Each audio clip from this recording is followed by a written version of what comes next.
Hello and welcome to another video on my channel. Today I will be showing you how to capture awesome video by just using an iPhone. Hit that intro.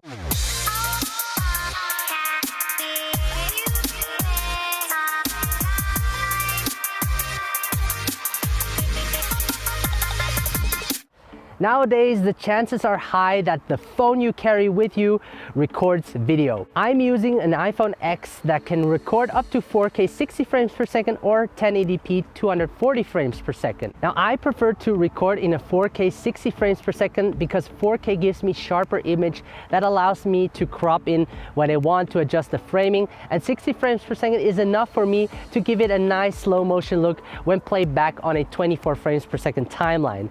And adding some image stabilization in Final Cut Pro will make it even smoother. Last week in my video, I talked about that gear does not matter. So today I thought I would challenge myself, but also prove to you that even with a smartphone or iPhone, you can achieve a great look. So with no further ado, let me show you my process of how I do it.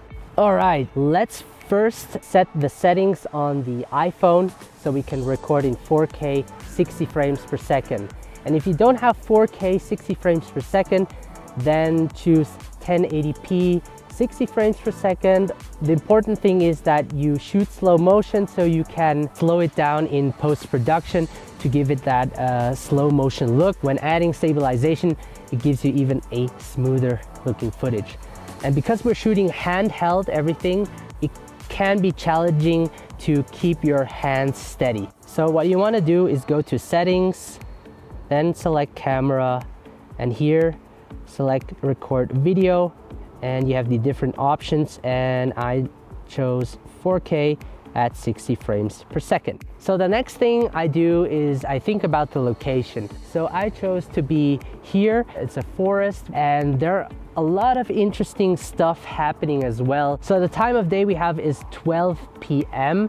Usually I avoid shooting during midday because the sun is at its highest point and you get that harsh light on your face. But because it's cloudy, the clouds function as a huge diffuser, softening that light. So we can definitely work with that. I think this would be a great opening shot for the video. I'm gonna make a revealing shot. So what I really like are those leaves flowing on the river. So I will also take a shot of that. There's a swan behind my back and I'm gonna try to take a video of that nice looking swan.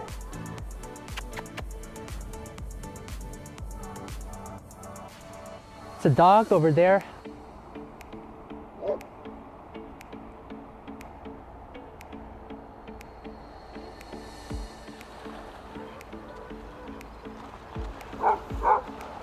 Beautiful. Did you see that? I just got a really nice shot. That's gonna look really nice. So in this shot, I will record my dirty shoes walking through these beautiful leaves.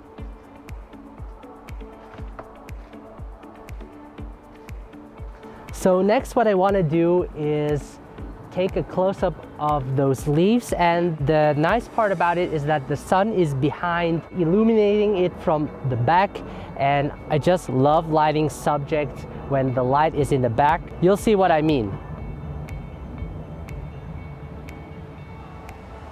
So I picked this bridge because it shows the leading lines, focuses the attention of the viewer towards the subject. I placed my iPhone on top of the tripod just to get a still shot of myself walking across the bridge, and hopefully some leaves will fall off the trees to give that epic cinematic look.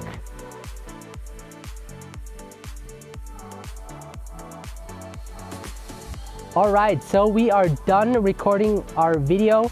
We're gonna head back to my office and import everything into Final Cut Pro X. Whoa. Sorry about that.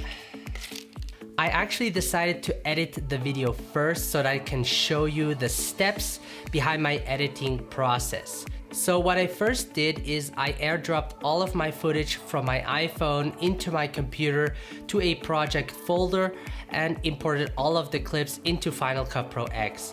Now a quick tip, because everything is shot in 4K 60 frames per second, my computer has a hard time editing it. So what I do is I create a new project that is set to 1080p 60 frames per second. After the edit, I change the project settings to 4K 60 frames per second and export it in that format. The next thing I do is I select the best portion of the clip and set an in and out point and drop it into the timeline. I then slow each clip down to around 50%.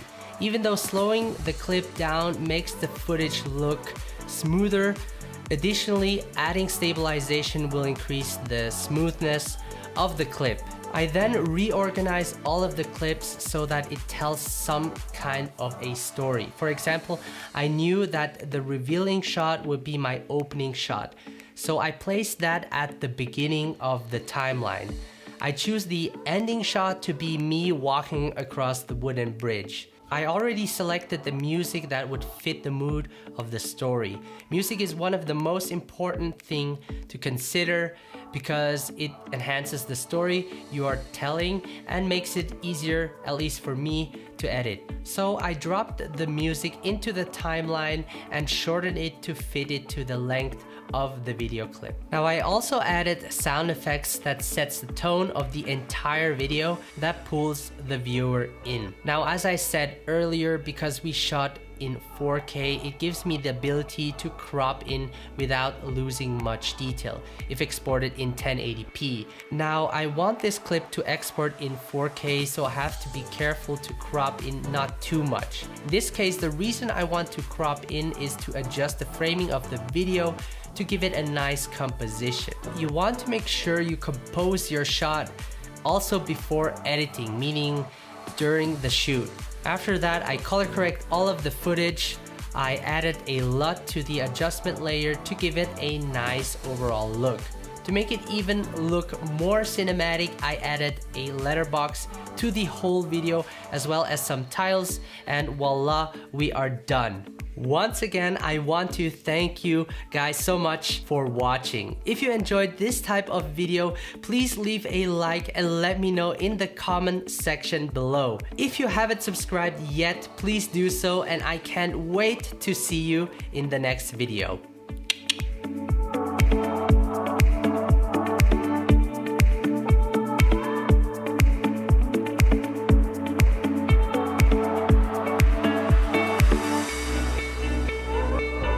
So I think that went quite well.